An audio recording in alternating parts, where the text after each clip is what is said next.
Relax یار، اتنا emotional ہونے کی ضرورت نہیں ہے۔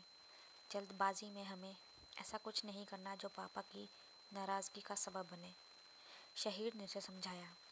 وہ سر ہلا کے رہ گئی۔ تقریب اپنے اختتام کو پہنچ گئی تھی۔ زیادہ تر مہمان جا چکے تھے۔ شہیر اور شمائل بھی جانا چاہتے تھے لیکن میران نے انہیں روک لیا۔ وہ لاؤنج میں تھے۔ شمائل کی نظر میران کے دادا کو کھوج رہی تھی لیکن وہ کہیں دکھائی نہیں دے رہے تھے۔ اتنے میں ایک باروب سی خاتون اس کے پاس آ بیٹھی۔ ان کی شکل میران کے دادا سے بہت ملتی جلتی تھی۔ وہ شاید ان کی بہن تھی۔ اس نے دل میں سوچا، کیا نام ہے تمہارے باپ کا؟ انہوں نے اسے سر سے پاؤں تک کڑی نظروں سے گھورتے ہوئے پوچھا تو وہ تھوڑا گھبرا سی گئی۔ جی، نمیر حیدر۔ اچھی طرح سے جانتی ہوں تمہارے باپ کو بھی اور تمہاری گھٹیا ماں کو بھی۔ وہ طنزیہ ہنسی۔ شمائل کے تن بدن میں آگ لگ گئی۔ میری ماں کے بارے میں ایسے الفاظ استعمال کرنے والی ہوتی کون ہیں آپ؟ اس کا چہرہ اشتعال کے مارے سرخ ہو گیا۔ اسے اپنی اندیکھی ماں سے اتنی ہی محبت تھی جتنی ماں کے ہاتھوں میں پل کر جوان ہونے والی اولاد کو ہوتی ہے۔ اب حرام کی اولاد بھی ہمارے سر چڑھے گی، انہوں نے استہزاء اڑایا۔ اب آپ حد سے بڑھ رہی ہیں۔ سب ان کی طرف متوجہ ہوئے۔ شہیر نے تیزی سے آگے بڑھ کے شمائل کا بازو پکڑا۔ کیا ہو گیا ہے شمائل؟ کیوں چلا رہی ہو؟ نکالو ان گندگی کی پوٹلی کو یہاں سے۔ ارے جن کے ماں باپ نے بہن بھائی جیسے مقدس رشتے کو پامال کر دیا، ان کی اولاد بھی انہی جیسی ہوگی۔ شہیر نے روتی بلکتی شمائل کا ہاتھ پکڑا اور باہر نکل گیا۔ میران اسے آوازیں دیتا رہ گیا۔ وہ بہت ریش ڈرائیونگ کرتا ہوٹل واپس آیا۔ کمرے کے باہر اسے چھوڑ کے وہ چلا گیا۔ شمائل اسے جاتا دیکھتی رہ گئی۔ اس میں اتنی ہمت بھی نہیں تھی کہ اسے روک لیتی۔ دروازے کی ناپ گھماتی وہ اندر داخل ہوئی تو باپ کو اپنا منتظر پایا۔ کہاں رہ گئے تھے تم دونوں؟ میں کب سے انتظار کر رہا ہوں۔ ان کے لہجے میں فکر مندی تھی۔ وہ خاموش نظروں سے انہیں دیکھے گی۔ ضبط کے باوجود دو آنسو پلکوں کی بار توڑ کے اس کی گالوں پہ بہہ گئے۔ وہ اس کے آنسو دیکھ کے تڑپ اٹھے۔ کیا بات ہے بیٹا؟ کیا ہوا ہے؟ شہیر کہاں ہے؟ پریشانی کے عالم میں وہ اس کی جانب بڑھے تو اس نے بے دردی سے ان کا ہاتھ جھٹک دیا۔ بند کریں اپنا یہ ڈھونگ۔ مت کہیں مجھے اپنی بیٹی، ناجائز اولاد کہیے۔ کیا بکواس کر رہی ہو؟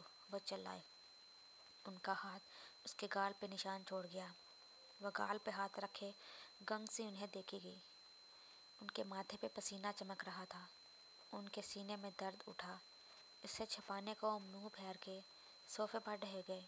اس طرح منہ پھیرنے سے حقیقت نہیں بدل جائے گی کرنل صاحب۔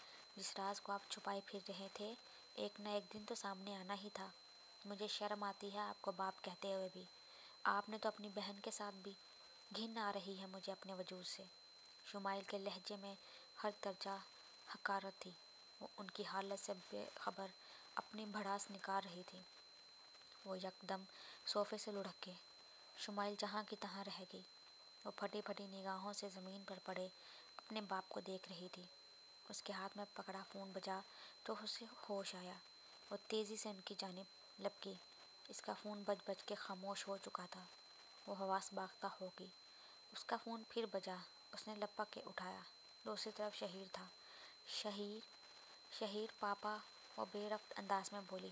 کچھ ہی دیر میں وہ اسپتال میں موجود تھے۔ نمیر حیدر کو ہارٹ اٹیک ہوا تھا۔ شمائل نے رو رو کے اپنا برا حال کر لیا تھا۔ شہیر کی حالت بھی ابتر تھی۔ میران سخت شرمندہ تھا۔ وہ نہ ضد کر کے انہیں بلاتا نہ اتنا سب ہوتا۔ اس نے گھر اطلاع کر دی تھی۔ کچھ ہی دیر میں میران کے والد اپنے چچا کے ہمراہ وہاں موجود تھے۔ بیٹا، مجھے معاف کر دو۔ میں تمہارے ماں باپ کا گنہگار ہوں۔ میں چاہ کے بھی کبھی اسے حقیقت سے آگاہ نہیں کر سکا۔ آج جو کچھ بھی تم لوگوں کو بتایا گیا ہے وہ سچ نہیں ہے میرے بچوں۔ میران کے دادا جو نمیر کے چچا تھے انہوں نے رندھے لہجے میں کہا، تمہارے ماں باپ میں بہن بھائی کا کوئی رشتہ نہیں تھا۔ یہ سب جھوٹ تھا، اختراع تھی۔ انہوں نے گلوگیر لہجے میں کہا۔ شمائل نے مارے شرمندگی کی نظریں جھکا لی۔ آنسو ٹوٹ ٹوٹ کے اس کی گود میں گر رہے تھے۔ وہ باپ کی حالت کو خود کا ذمہ دار سمجھ رہی تھی۔ شمائل میری جان، حوصلہ کرو۔ پاپا کی حالت اب بہت بہتر ہے۔ انہیں کچھ دیر میں روم میں شفٹ کر دیں گے۔ پاپا تمہیں اس طرح روتے دیکھ کے پریشان ہو جائیں گے۔ شہیر نے اسے گلے سے لگا کر تسلی دی۔ حمزہ ہاؤس کے ایک کشادہ کمرے میں خاندان کے سبھی افراد نمیر کے پاس موجود تھے۔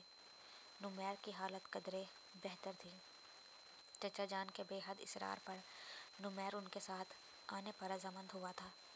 اس کے چہرے پہ بہت سے سوال رقم تھے۔